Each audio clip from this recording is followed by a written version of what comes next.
What is going on, everyone? My name is Andy. Welcome back to another FPL video, and today it's the game week preview for game week 18. Now, I don't usually do this on the weekend, as you can imagine. It's a bit of a weird time where the deadline's on Tuesday, but also there's so much stuff up in the air, mostly revolving around the Villa versus Spurs game. If that's on or whether it's off, it's huge implications to what we might want to do with our team. So what I'm doing today, instead of streaming, when there's going to be lots of ifs and buts and maybes, I'm going to put the preview out today. Team selection will be on Monday, then I'll have the deadline stream on Tuesday. If anything major happens in between, then I'll probably put out another bit of content. But for now, I'm going to talk about the Aston Villa versus Spurs stuff in this video. What the latest is, basically, what we know, what we're waiting for, and then how that affects wildcard teams, free hit teams. I'm going to talk about teams that are not playing any chips or don't have any chips left, like the free hit, or maybe they don't want to use their wildcard right now. So I'm going to look at players that are good to bring in now and maybe for the next few weeks as well. So there's lots of stuff in this video, so please do give it a like if you enjoy it. Hit that subscribe button if you're new around here, and let's jump into it. So we'll start with Aston Villa first, right? Because I think that's what a lot of people are wanting to know about. And like I said, that does affect our planning going forward. Ultimately, there's not a huge amount of new info right now. I put out a tweet this morning just in case I'd missed something, asking where the latest tweets or news articles were. And this is one that I got sent by. So he's the chief, it's Matt Mayer, the chief sports writer, I think, for the Express and Star. So the tweet was, I think it's from a couple of days ago. It says, Villa to carry out further testing over the weekend, right? As scale of their COVID-19 outbreak emerges, believe 9 players, not 10, as said on Sky, is correct. So 9 of the first team players have tested positive, and they're going to carry on testing over the weekend. Now, I've got to be honest, I'm not 100% sure what the protocol is, right? Once they've tested positive, is there a time they have to stay out for? Or if they can have another test and test negative, can they just come straight back into the team? I'm not 100% sure. I'm also not sure when those tests are going to take place. The issue I think we're going to have, I'm not sure we're going to find out this info before the deadline. I'll talk about that in just a second. The bit at the bottom is what I took from the article itself. So I think this is from Dean Smith. It's much too early to tell whether Tottenham or Everton can go ahead. So it's not just game week 18, it's potentially game week 19 as well. We are now obviously in the hands of the Premier League, medical people and Public Health England and the experts who have to form an opinion as to whether the outbreak is being contained. We are waiting for the next round of tests this weekend. It's much too early to talk about next week's fixtures. So the problem is, they're not necessarily off, but they're not necessarily on, right? And because of the amount of fixtures they've got left, and because of the way the FA Cup matches have fallen, I've seen people on Twitter speculating that there could even be a triple game week in game week 19. So we're at the point now where Villa may have 0 fixtures, 1, 2, or possibly even 3 in game week 19. And this is where it gets tough. So I don't think... There's 2 things we want to know. One, whether the match will be on, but that's not even the most important thing necessarily. Who tested positive and who's even going to play? So if that match is on, will Grealish be available? Will Martinez be available, right? Will Ollie Watkins be available? They're the 3 main players that people are looking at. You've got obviously Target as well, etc., Mings, lots of other players that could be in your squads that you're worried about. My kind of gut feeling right now is the game week 18 match won't be on. There's speculation that Spurs, if their match is cancelled against Villa, they could just play their Fulham fixture instead.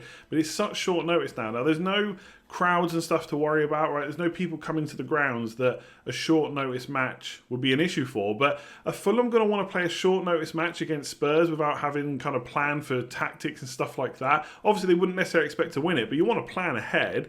Maybe think about how you're going to play the game, who needs marking out the game, etc. So I'm not sure that's going to happen. And obviously, the other problem is, even if game week 18 doesn't go ahead, they could miss the Everton fixture in game week 19. So that could put Aston Villa down to only having a single game week in game week 19. So in terms of what to do, we have to just wait. We have to wait until as close to the deadline on Tuesday as possible to make our decisions. What we also have to do is plan for each eventuality, right? So I've talked about maybe wildcarding. That option is still on the table, but I might have to adapt my wildcard to not have Villa players in, which I'm going to talk about in a second, right? So the latest is, there is no updated news. A lot of players have tested positive. I don't think the training ground's open. I don't see a situation where game week 18 gets played, but I don't know for definite. Obviously, that makes people who are going to free hit anyway. It's not too bad. It just means you don't have Villa or Spurs players. You can still make a perfectly good free hit team. For those of us that maybe didn't want a wild card or wanted to use a wild card instead of the free hit, it does make it a bit more difficult. So a lot of this video going on is talking about it as if Villa is off, because I think we've done so much talking about free hit teams and wildcard teams with Villa's on. Let's talk a bit more about if it's off. But in terms of whether it will be, I can't tell you right now. My gut feeling is it won't be. We need to wait for more news. Okay, so free hit, first of all, let's talk about that, right? How would it change the draft that I made earlier on last week versus now without any Spurs players in? So I wasn't necessarily massively heavy on Spurs and Villa players anyway. I created some drafts with double Spurs, so Kane and Son. I don't think any of them contained Jack Grealish, and I'm not really looking at any other Villa players. So I think for free hitters, this isn't the end of the world. If anything, if your squad's decent for Game Week 19 anyway, and you've just free hit, this news is probably quite good, because people like me were thinking about going into this week without using the free hit or a wild card, had 9 players. Well, I'm now down to 5 players if Spurs versus Villa gets called off. So it's very tricky. For free hitters, I think it's a bit easier. Now, I've thought quite a bit about this since I last did my draft. I think Sterling is potentially an issue. So as I'm recording this, the Man City game's probably not quite started, but it's going to be on soon. Sterling's out, not quite fully fit. We don't know what that means. Aguero's missing out. Apparently he's self-isolating. Not because he's tested positive, but someone close to him has. I really don't think Aguero's an option for the free hit anyway. And because Kane and Son aren't in our teams, there's kind of a lot of money to go around. So I think I'm coming back round towards going for double Man City defenders instead of attackers. I will say, I think double attackers is a little bit different if you're looking to do something different on the free hit. But who do you go for? If Sterling's not an option, Gundogan's the other one. You shouldn't let Gundogan's price dictate your thinking, but I'm not sure he's someone that I necessarily want to punt on in this. So I'd probably go back to double City defence and De Bruyne. That gives a lot of money to spend. And I wonder if Aubameyang, the punt is on, right? He scored in the FA Cup. Obviously, Arsenal are playing well right now. Lacazette's a player that's in everybody's teams. So if you want to do something a bit different, not going for Lacazette and potentially going for Aubameyang instead, could be an option. I tweeted about this back in December. I can't remember the exact date, but I tweeted, this was like 4 or 5 game weeks ago maybe, that even though Arsenal were awful, which they were at the time, they're playing well right now, I'd still be tempted by a punt on Aubameyang. And I think in a week where you've got quite a few of the major players covered, like De Bruyne, Fernandes, Cancelo, Diaz, etc., Man United defence, Arsenal defence, Rashford, Wilson's going to be in loads of teams, why not go for a bit of a punt? And I reckon Aubameyang, given that if you didn't want to go Sterling, right, and you've got a load of money left over, and if we're not going for Spurs, why not go for someone like Aubameyang? So this has got double Arsenal attack, because Saka's still really good value. Double City is great. Man United is covered with David De Gea. Tierney just looks really good right now. I think every free hit team's going to have him in one way or another. And then double Man United attack. Rashford got a bit of a rest in the FA Cup. Fernandes got a full rest. Didn't play any minutes against Watford, which is good. And then up front, I've got Wilson. I've also got Calvert-Lewin, right? I find the Wolves versus Everton game still really hard to call. But Everton have got... Now, I know Calvert-Lewin hasn't scored since like game week 10 or 11. But they've now got Luka Dean back. I'm sure he's going to play. Richarlison's there. Rodriguez is back. Everton have pretty much got their first... Or the best 11 back now. Not maybe all fully fit, etc. But it's looking quite good for Calvert-Lewin. So I reckon he might be an option not many people are thinking about. Now, don't get me wrong, he's not hugely different. He's still heavily owned. But in terms of people doing free hits, I'm sure most of them aren't considering him. So he could be an option as well. So this is the team I've put together. 3-5-2. The bench options are all cheap, right? You can put Mitchell in, cheap goalkeeper, whatever. There's enough money left over in my team, at least, to fill those positions. And I like it. I like the Aubameyang punt now. Whether or not it's anything more than a punt, I don't think there's really much in it. He hasn't performed well recently for Arsenal, but we know he's always the main man, and he's on penalties as well. So in a 1 week punt, where if they get a penalty or two, he's absolutely laughing, why not maybe go for someone like him? It's a little bit different. The rest of the squad is solid, and I think that looks pretty good. Let's talk about wildcards. So if the free hit's relatively easy to go through, because really Spurs versus Villa doesn't make a huge amount of difference, it makes a massive difference to the wildcard, because one of the pluses that I talked about was you could go for double or triple on Villa, City, Man City that is, and obviously Man United, because they had good fixtures in Game Week 18, or at least had a fixture, but also played in 19 with a double game week. The problem, obviously, if Villa miss 18, then you can't play them there. And if you put them in, that's stopping you from having other Game Week 18 players. And obviously, if they don't have a double in 19, they're not so sought after. The problem is, like, Grealish, for a lot of us, we got on cheap, right? So it's hard to get rid of him. But I've put together a wild card, which is a little bit different. I think, ultimately, it's pretty difficult. I don't think it's impossible. I probably need to do a bit more tinkering, which I'll do before the deadline.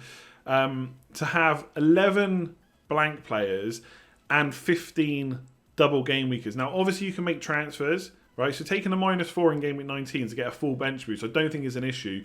But the thing with this team is it kind of leaves your options open a little bit. Now, you can spread the funds a little bit differently, right? I had quite a bit of funds left over. I put Lacazette up front. You can put him down to a cheapie. Chris Wood is someone who I don't particularly like as an option, but he does play in 18 and has a double in 19. So he could be the easiest way to kind of get to 11 without affecting 19 and having to make too many transfers. So you could put Chris Wood in instead of Lacazette. Obviously, you're going to have to make a transfer potentially in midfield. So Saka or Neto to Rafinha, for example, could be done. But with this team, you are kind of leaving yourself with probably not a full double game week bench boost. Now, I don't think that's necessarily the worst thing, right? So Arsenal, for example, they played Newcastle in the league in game week 19. That's quite a good single game week fixture. Obviously, Spurs is better, but if Spurs aren't playing in 18, then you don't want to use too many transfers to bring them in 19, because in 20 they play Liverpool, right? So we have to forget about them for a second. Obviously, they are still going to be in our plans long term, and they are going to have a lot of double game weeks the way things are going. But right now, Arsenal got Newcastle, and Wolves, so Neto has West Brom. So if you get into a situation where you don't necessarily want to swap these players out, or you don't want a bench boost, or you do, but you don't mind having single game week players, these Arsenal Wolves players are actually okay for game week 19. Now, after that, we're going to talk about them a bit more in a minute, as in how long you want to hold them. But for 18 and 19, they're not that bad. And obviously, this gives you some flexibility, because David De Gea and Areola, for goalkeepers, both got a double. Obviously, David De Gea plays in game week 18. And then 4 out of your 5 defenders have a double game week. Rashford, De Bruyne and Fernandes also do, and so does Bamford up front. So you've then got either a move for Tierney, Lacazette, Wilson, Neto or Saka. 2 moves for a -4 will get you 2 more double game week players. So Rafinha in midfield, it could be Chris Wood or Antonio or Rodrigo up front. Right, obviously, if you're going Chris Wood, you just get him for game week 18, but he's an option for 19. Obviously, Callum Wilson plays Arsenal, but the fixtures afterwards aren't too bad for Wilson. And in defence, there's loads of options you could go for, right? You could even just have, another. If Reece James is back, for example, he could be an option. But this gives you quite a few. It gives you pretty much an easy way to get 11 double game weekers out if you didn't want a bench boost. But if you're wildcarding, you pretty much do want a bench boost in 19, I think. But it gives you options about where you get the additional double game week players. So I think this is quite good. For game week 18, you've got David De Gea, Tierney, Stones, Cancelo. That's your backline 3. The whole of midfield play, right? And then up front, you've got Wilson and Lacazette. So you've got 3-5-2. You've got 11 double game week 11 blank game week players. And then the double, you've got Areola, De Gea, 4 of the defenders, so that's 6. Rashford, 7. De Bruyne, 8. Fernandes, 9.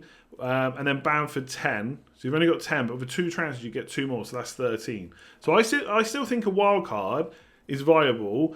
My only worry is, if you don't find out about Villa Spurs, and then suddenly Villa are playing their double game week in 19, then they get extra like Martinez, for example, they're going to have more double game weeks after 19. You're probably going to want to hold them, but you've got rid of them on the wild card, and Martinez is quite expensive now, so you might have to buy him back for a higher price. That's my only worry. But as things stand, if Villa is off and you're wild carding, I think something like this could work, and maybe there's a few tweaks you can make to get more double game weekers out. But given that Arsenal and Wolves fixtures are good in 19, I think this is a good starting spot. So let's say you've got no chips, right? What I mean by this is most people have probably still got their bench boost and their triple captain. But what we're talking about here is the fact that the free hit's already been used, and maybe you do or don't want to use your wild card, right? Or you've already used it in 17, but that seems unlikely, right? So you've probably don't want to use your wild card and you don't have the free hit available. What are your options? So I've not talked about this a huge amount because the team you have, right, and the transfers you want to use, etc., play a big part. I can talk kind of a blanket answer about which players I would target. So the 2 obvious ones right now, and again, I've left Aston Villa off and Spurs off for obvious reasons. The 2 obvious ones are Man City and Man United, right? If you've got easy ways to bring in their players right now and you've got no chips, they are ultimately the ones you have to bring in. Man City first would be my priority, and then Man United. Although, depending on the specific players you got, that could change, right? Because Bruno Fernandes is probably higher up than a few Man City players. But ultimately, you bring in Man City players this week. De Bruyne, Stones, Cancelo, Diaz will be top of my list. Those 4. They got Brighton in game week 18. They got a really good double game week in 19. Although that would only be a single game week if Villa game gets called off. But I think that's the second game, right? So Villa would have Spurs in 18 and Everton before they play Man City. So that one will probably be on, but we don't know for definite. Then they got West Brom, Sheffield United, Burnley. So if you've not got a full playing 3 Man City, you're wondering what transfers to make to get players out in 18 and 19, you've got to look at Man City. And you also have to probably compromise. It's going to be very difficult for you to get out 11 blank players or 11 players in 18 and then also 11 double game weekers. But I think that's okay, right? As long as you can get kind of 8, 9, maybe 10 and 18 plus, however many double game weekers in 19, but also some single game week players. That's probably okay. So Man City, definitely. Man United, 100% as well. Burnley's a good fixture. They've got a double game week. Obviously, it's difficult playing against Liverpool, but they've still got a double. Then it's Sheffield United, Arsenal, then Southampton. So Fernandes good, Rashford good.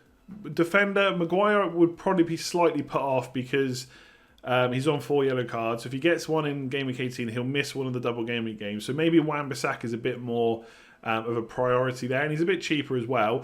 Luke Shaw's an option, but apparently him and Lindelof are carrying injuries, which we found out after the game last night, after the FA Cup game, but we don't know the extent of those injuries, so I'd probably ignore them for now. I'd love a Telles punt, for example, but we don't know how long he's going to be in the team. So Wan-Bissaka and Maguire are probably a bit safer. Fernandes and Rashford are good. David De Gea, potentially you could stick in goal for now and maybe downgrade him at some point. I think right now, without Villa players, it makes it a lot easier to have someone like David De Gea in goal for a wildcard team, but obviously this is talking about no chips. Arsenal, good game in 18 and a pretty good game in 19, so that's what I was talking about just a minute ago. Southampton away is not bad either. Then it gets a little bit tricky with Man United and Wolves, but I wouldn't necessarily want triple Arsenal if I had no chips to deal with it, but having a couple might be okay. So Saka's on good form, he's a good bench option, potentially someone you could go for instead of Souček because he has a game in game week 18. Smith Rowe potentially as well. He's obviously very cheap. You could put him in and then carry him forward as a bench option. Lacazette, Tierney in defence as well. So I wouldn't mind right now maybe having 1 or 2 Arsenal players if you've got no chips. And obviously, don't forget, by like game week 21, 22, 23, etc., you've got transfers, okay? So you don't necessarily have to play them in these more difficult games. Everton have got fixtures all the way along unless their Aston Villa game gets stopped in game week 19.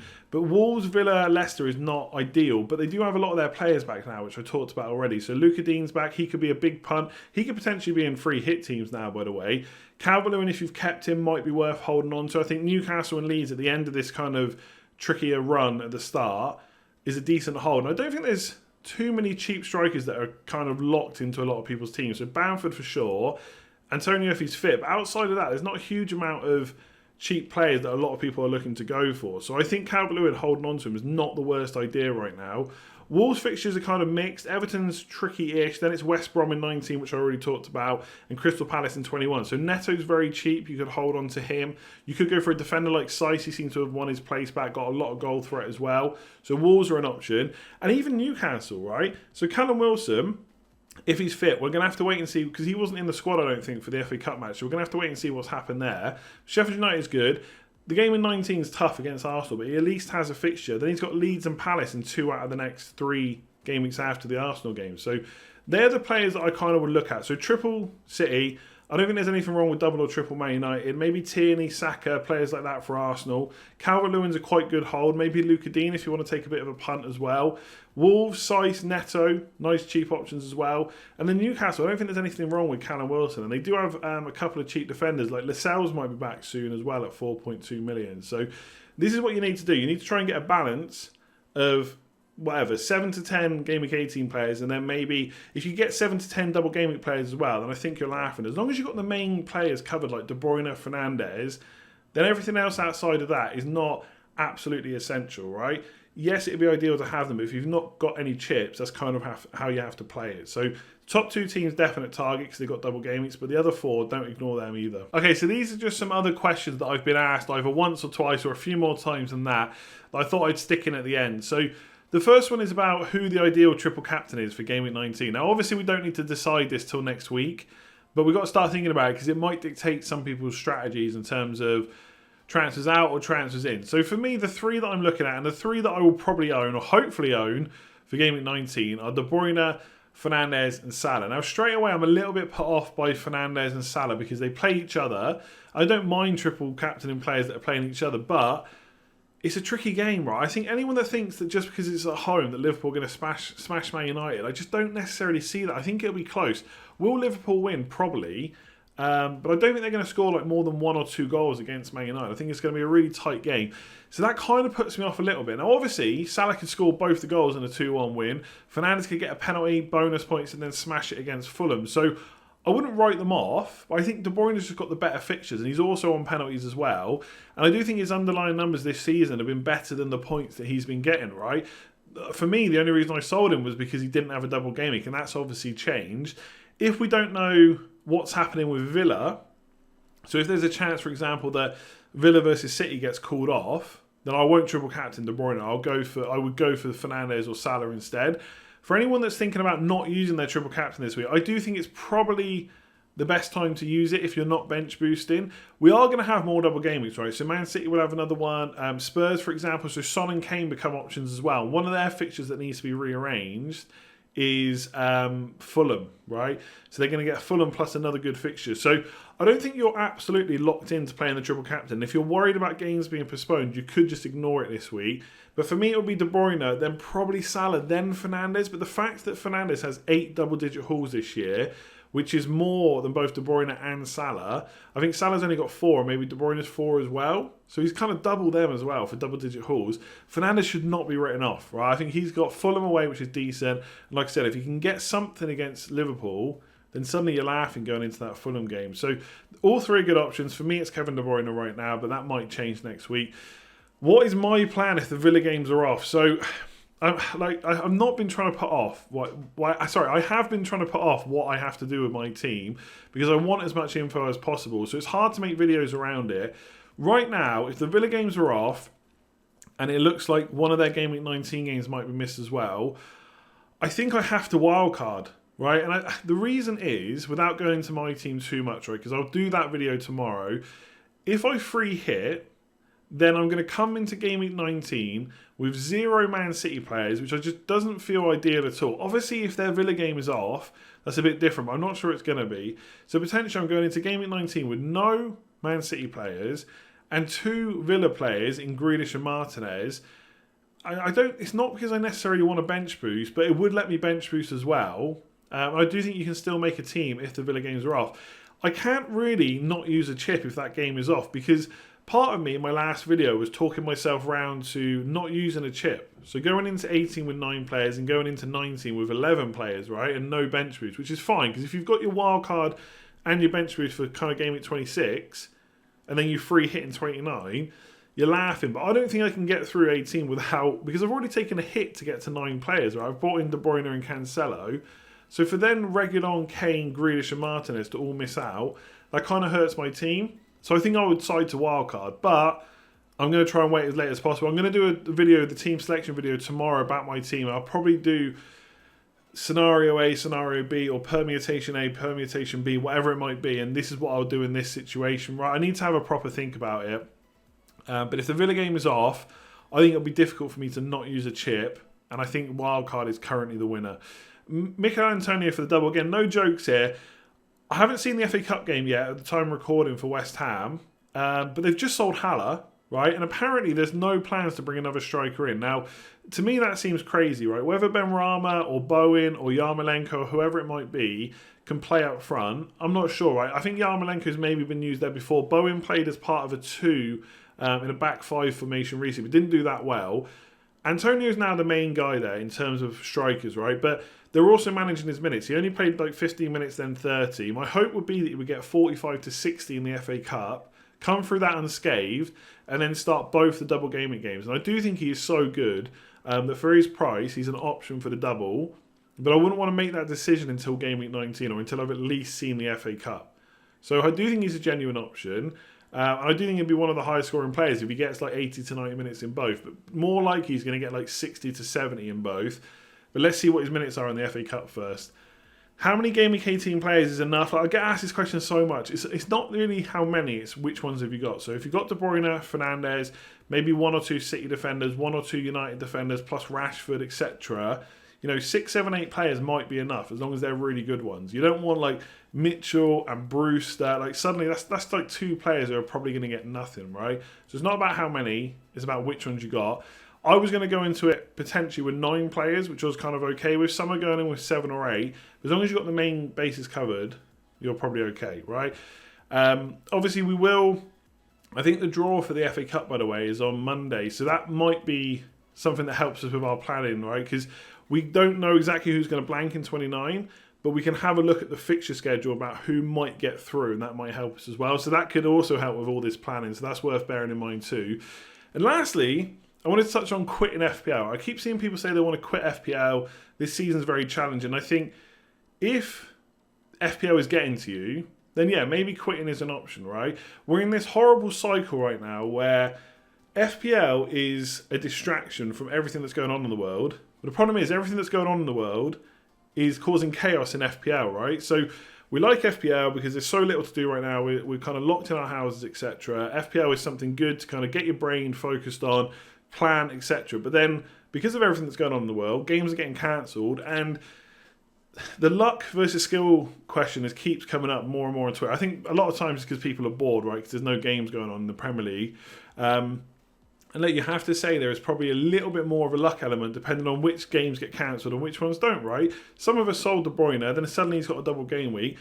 I'm saying I can go into Game Week 18 with 9 players. Well, if Villa gets called off, I'm suddenly down to 5. How was I supposed to plan for that? I've got a playing bench. They don't play in Game Week 18. So there obviously is some variance, but it's also such a challenging year. The chaos is kind of nice as well, right? Because that gives us opportunities in the future with double game weeks to climb back up the ranks, right? To plan properly and do well. So if FPL's getting to you and it is genuinely kind of hurting your mental health, then yeah, maybe you take a break. Maybe you just check on in like just before the deadline, make a transfer, then leave it again. Don't spend hours and hours planning. But if it's not and it's just annoying because of what's going on, stick with it, right? It'll be challenging, but it'll be rewarding when you get up those ranks with a double game week. So it is tough, but we're going to be in it together, right? I'm going to be here for video streams, etc., trying to get us all through it. And don't get me wrong, it is frustrating. I'm trying to figure out what the hell to do with my team. And until I know more about Villa, there's very little I can do. But I can still plan for what my wildcard team would be like, what my free hit with team would be like, and just go from there, right? We can only plan as much as we can, and we just have to play what's in front of us. We just have to keep that simple until things kind of clear up a bit, and we get into what it was like for the first kind of 16 game weeks where there was hardly any postponements, and hopefully that will come back again. So there we go then, that's it for this one. Hopefully you enjoyed it. If you found it useful, please do give it a like and hit that subscribe button if you are new around here. I probably won't be streaming tonight because I think this video kind of covers everything we'd be talking about anyway in probably a more concise way. But if there's something major that drops, some major news or fixture news or whatever it might be, then I might kick up a stream. But otherwise, the next one will be the deadline stream on Tuesday, and I'll have team selection and captaincy out before that as well. So please do hit that like button, hit that subscribe button if you're new around here, and leave me any questions in the comments below. And if you want to support me and the channel a little bit further, I do have Patreon, patreon.com/letstalkfpl. Link to that in the description below. Everyone that signs up gets on the Legends Wall, so thank you to everybody that has already signed up and is making use of all the benefits over there, the extra Q&As, the Slack access, and all that good stuff as well. And if you want to check that out, like I said, there is a link in the description below. I'll leave it there. I'll be back tomorrow with my team and talking you through what the hell I'm going to do, whether I'm going to wildcard, free hit, or whatever it might be. Then I'll have captaincy on Tuesday, deadline stream as well. And we'll try and find out what's going on with Villa and then make our decisions from there. So the deadline stream will be busy. Make sure you're there early. It'll start at 3:30. Until then, or until tomorrow when I do the team selection, I'll catch you soon.